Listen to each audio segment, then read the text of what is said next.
Je vous le disais à l'instant, les données provisoires du recensement du fichier des fonctionnaires sont disponibles. Sur les 50 875 dossiers recensés, seuls 38 440 se sont avérés valides. 2 776 autres dossiers ont été jugés douteux par la commission d'assainissement. Dr Banobari, président de la commission, estime avoir rempli sa mission. Il ajoute que s'il est validé par les différents acteurs, le secteur éducatif sera soulagé. Le compte-rendu est de Mariam Fodé Camara et de Aboubakar Din Camara. Les agents recenseurs des enseignants au nombre de 30 ont tout d'abord reçu une formation pendant 9 jours. Ils ont été repartis dans toutes les régions de la Guinée, composés par les agents de la fonction publique et du SLEG. Mais quel était l'objectif de leur présence sur le terrain?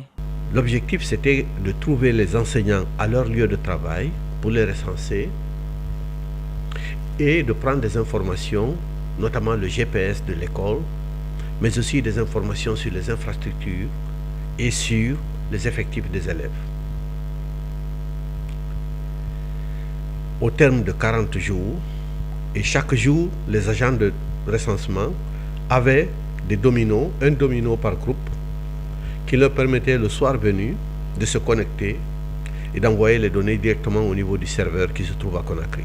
Après 40 jours de travail, le constat révèle que 50 875 personnes sont payées dans le secteur de l'éducation. 6 381 enseignants ne se sont pas présentés aux agents recenseurs pour des raisons que le président de la commission ignore. Au total donc, ceux qu'on a recensés et qui font partie des 50 875, c'est 44 494. Il reste 6 381 qui ne se sont pas présentés aux agents du recensement. Où sont-ils? Je n'en sais absolument rien. Les enseignants ont 3 semaines pour éventuellement contester ces résultats, précise Dr Bano, qui rassure. Personne ne doit s'inquiéter parce qu'en Guinée, lorsqu'il y a un cas, on en fait un problème. Alors qu'on a plus de 44 000 pratiquement qui sont sans problème. Donc, ce que l'on demande, à ce que chacun puisse vérifier soigneusement. Les avocats de l'ancien vice-président de la FEGIFOOT suspendu reviennent à la charge. Amadou Diaby serait victime de conspiration.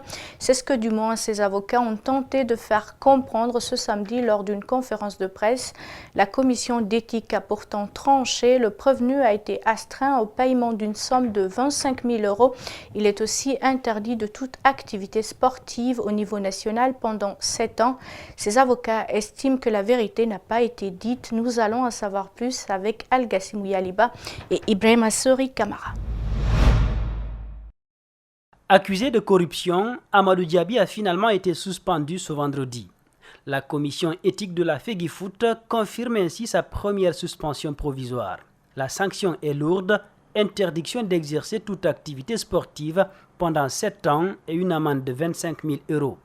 Ses avocats qualifient le document le suspendant de tract. Nous sommes venus dire à la presse notre indignation parce que dans le dossier qui nous occupe, il y a la commission d'éthique à qui incombe le fardeau de la preuve n'a pas pu apporter un seul, je dis bien un seul élément, même pas un indice pouvant asseoir la culpabilité d'Amadou Diaby s'agissant des faits de corruption. Pour eux, il n'y a l'ombre d'aucun doute. Leur client est innocent dans cette affaire. Il est d'une innocence pure et sans tache. Amadou Diaby n'est pas le genre à recevoir des broutilles de la part de Paul Put, dont on connaît la moralité. Le pool d'avocats composé d'un Malien et de Guinéens promet de ne pas baisser les bras. Il compte bien tirer l'affaire au clair. La première fois, c'est un tract qui a été confirmé. Si ce tract aussi est confirmé, dès que ça nous sera notifié, la décision, nous allons, si ce n'est pas en notre faveur, nous pourvoirons contre cette décision devant la commission des recours de la FGF ou s'il y a lieu, devant le TAS. Le principal concerné, qui n'était pas présent à cette conférence de presse, clame son innocence et se dit serein. Amadou Diaby a été suspendu au même moment que l'ancien sélectionneur du Sili national. Ce dernier est suspendu à vie du football guinéen et devra payer 100 000 € d'amende. Jusqu'à quel niveau les organisations de la société civile et les organisations rurales sont impliquées dans la mise en œuvre des différents financements des États? Un atelier national de restitution et d'échange à l'initiative de la Banque mondiale tente de répondre à cette question. Les travaux ont débuté ce samedi. Plusieurs acteurs de la société civile y prennent part. Nos reporters Ouminatou Sidibé et Abdoulaye Kamara nous en disent plus. Suivez. Durant 2 jours, la mission de la CEDEAO, conduite par le réseau des organisations de producteurs de l'Afrique de l'Ouest, ROPA, a effectué une visite opérationnelle dans la région de Kindia. Être en contact avec les paysans et s'inquiéter de leur évolution dans le secteur agricole est la raison principale de cette délégation. C'est surtout pour voir en quoi les organisations de la société civile et les autres acteurs sont impliqués dans la mise en œuvre du projet. C'est des financements qui sont réalisés pour les producteurs et donc il faut leur implication à la conception, à la mise en œuvre, mais aussi dans le cadre de leur évaluation. Après cette mission, un atelier de restitution et d'échange sur le terrain avec des organisations de la société civile a été fait. Aujourd'hui, on voulait présenter ce que nous avons retenu et le faire valider par eux, parce qu'on ne peut pas venir dans un pays parler avec les uns et les autres, aller sortir un papier. Alors on a dit, voilà, c'est que nous, est-ce que vous pensez que ce que nous avons écrit est conforme à ce qu'on a discuté avec vous, à ce qu'on a vu? Et vous avez participé vous-même au débat. Pratiquement, on s'est entendu, à part quelques modifications qui seront portées dans le document. Cette initiative vise à améliorer aussi les conditions de vie et de travail des paysans. Cet activiste de la société civile exhorte l'État d'institutionnaliser le projet afin que leurs préoccupations soient prises en compte. Ça nous a permis encore une fois de dire qu'il faut institutionnaliser ce veille citoyen pour permettre vraiment que les citoyens, je veux dire les paysans, les préoccupations des paysans soient prises en compte dans les politiques et les programmes et projets que l'État envisagerait. Donc c'est encore une fois d'interpeller l'État pour nous aider. Ce programme de productivité agricole en Afrique de l'Ouest, notamment au Bénin et au Burkina Faso, est financé par la Banque. En région, le forum de Boké se poursuit avec des panels et thématiques diverses qui concourent à aider les jeunes de la zone minière à avoir plus de confiance en eux pour les initiatives entrepreneuriales afin de mieux profiter du contenu local. La mise en place des TPE et leur accompagnement est indispensable. Ceci va permettre d'accroître la capacité des jeunes et femmes à monter des projets afin d'avoir accès au financement et au marché.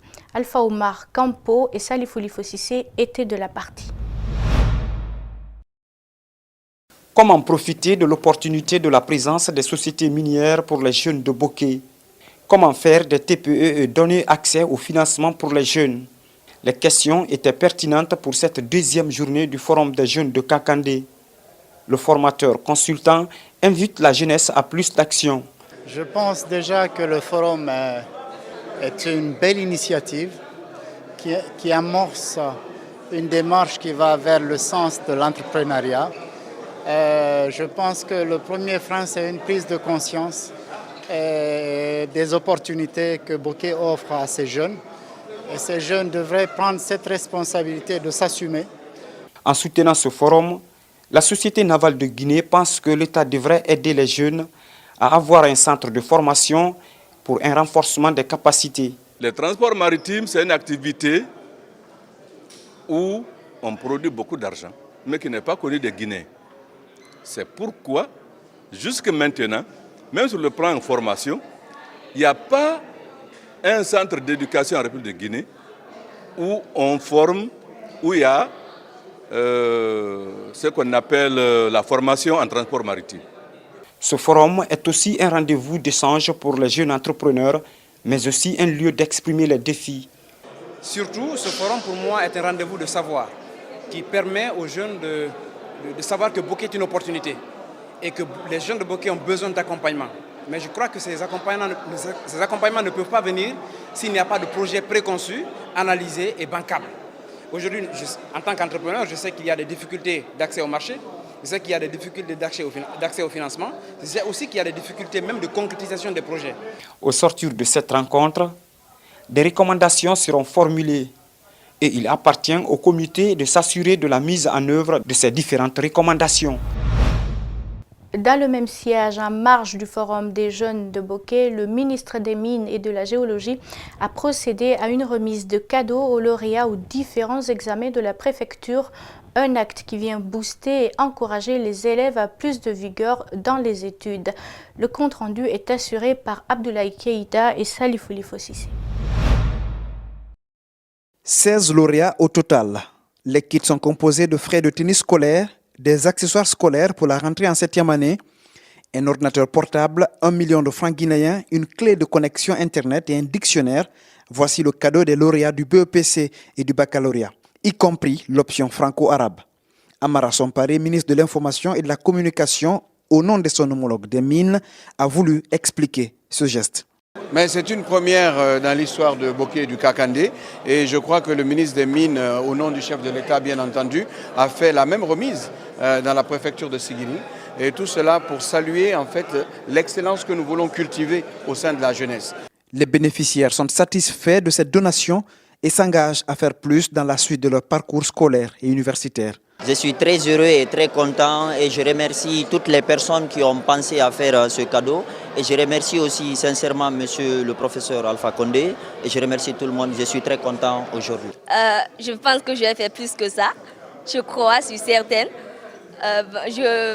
À part ça, j'encourage ceux qui n'ont pas eu leurs moyens. Je les conseille de partir jusqu'au bout car la réussite est au bout de l'effort. En emboîtant les pas du ministre des Mines et de la Géologie, le directeur général adjoint de la Société guinéenne des pétroles, en sa qualité de président de sa fondation, a aussi offert à 6 lauréats une somme de 1 million chacun pour leur encouragement.